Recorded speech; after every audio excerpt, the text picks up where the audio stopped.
I pride myself on being pretty versed at a lot of different styles, whether it be jazz or gospel or R&B, soul, country.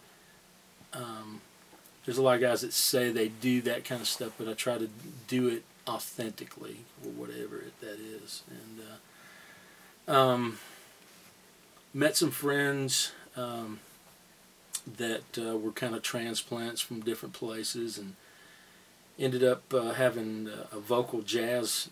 I was part of a vocal jazz group called Nash DeVille, and we ended up getting a record deal on Summit Records, which was out of Tempe, Arizona, I believe. And we were label mates with Joey DeFrancesco, the organ player, and kind of a chain of events and acquaintances through that ended up meeting and becoming friends with jazz guitarist Larry Carlton. And Larry actually kind of co-produced the record that we had, and had some great people like Kirk Whalum played on the record, and Pete Wasner, who was Vince Gill's piano player for many years and co-writer, and his brother Pete, or his brother Craig, also played on it, and then also another Nashville horn player named Mark Douthit played on the record too. And so again, it was just this networking of people. I always call Nashville as kind of like this metro thing, but it has a kind of a small hometown vibe about it. That everybody's kind of friendly and small town, even though it's a metro. And one of the first people I met when I first moved to Nashville was a bass player named Glenn Worf. Just a sweet guy.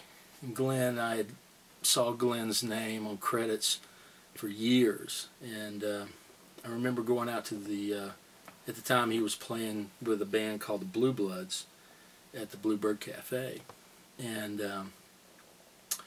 I remember going up to him and introducing myself and saying, hey, I just moved to town, and he was so gracious and so warm, and he was a really humble guy. He played his butt off, but he was just the sweetest, humble guy.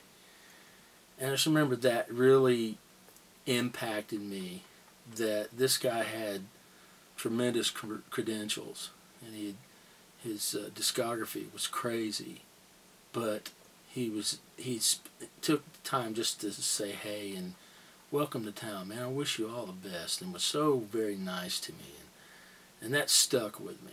And had another buddy that has been in town for a long time, Lance Martin, who plays with John Conley.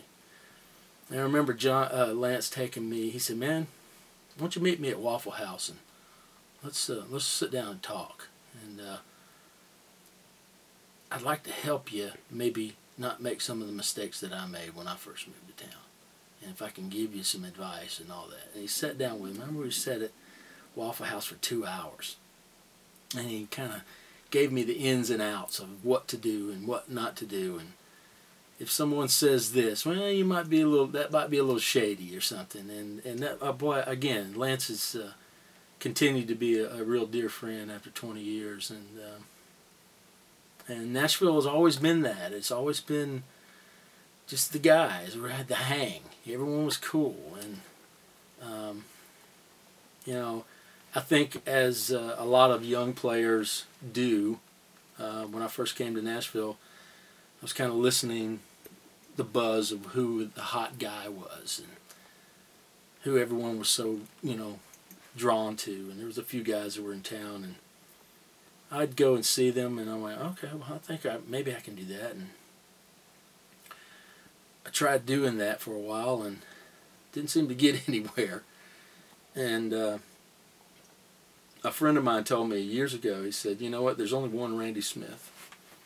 And Randy Smith plays like Randy Smith plays. Don't try to be Glenn Worf, because there's already a Glenn Worf.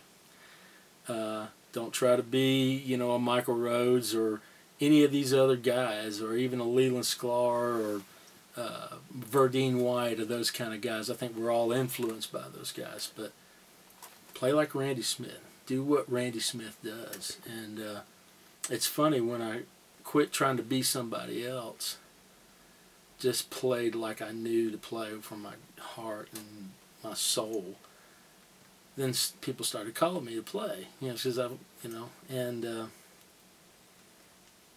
shortly after that, I played for a little bit, played for a few months with Larry Carlton, and that was a talk about going to school. You know, Larry taught me a whole lot of stuff, and taught me about groove, and taught me about being in the moment and letting that music take you someplace, and not being afraid to jump off the cliff musically. And that was pretty cool. I mean, sometimes he'd get in my face, you know, about it, and while we were on stage, which was a little intimidating, you know, but it was pretty cool.